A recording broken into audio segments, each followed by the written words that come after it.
Gyronix.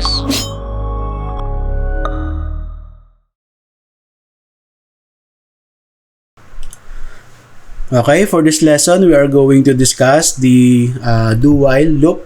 So another iteration statement. And this is the syntax for the do-while loop. So we have this keyword do, okay, the statement, then the while, and the condition. This one works the same with the while loop.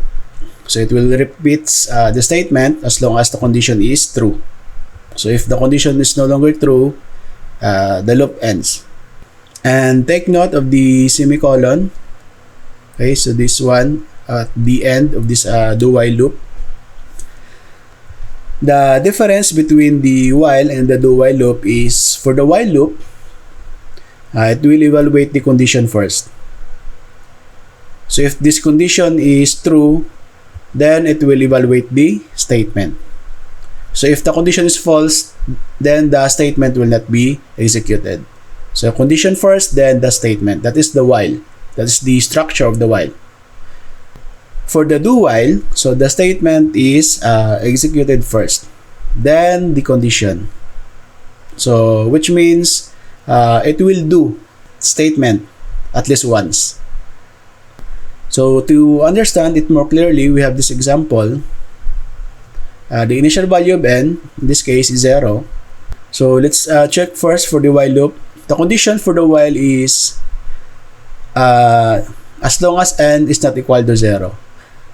But take note, the n in this case is already 0. So which means the statements inside the body, the cout n in the decrement will never be executed.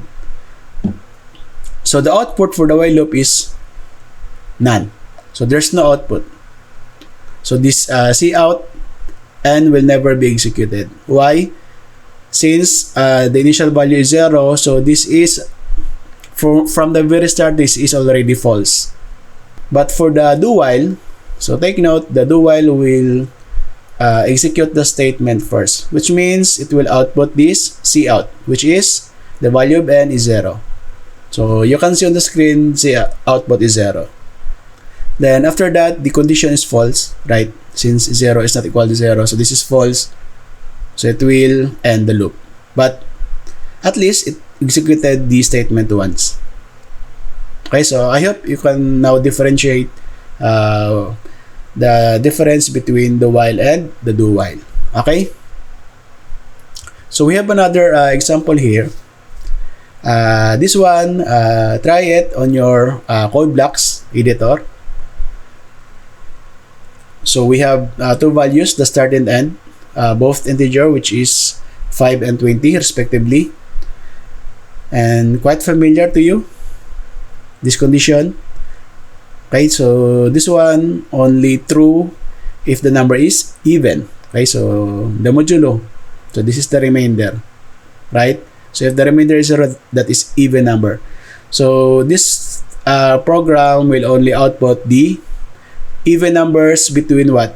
5 and 20. Okay, so try this out on your CodeBlocks. So you can see the output is what? Okay, so all the even numbers between 5 and 20. So you can see 6, 8, 10, 12, 14, 16, 18, and 20. So the condition for this one is as long as the start, which is 5, is less than the n plus 1. So less than 21. Okay, so the n is 20. So of course, we need to include the 20 as the even number. So we add 1. So this is the condition. And this one is the increment. Okay, so try this out on your CodeBlocks editor. And the laboratory exercise for this one, so you can check the video tutorial for this one, the prime number checker app. Okay, so see you there.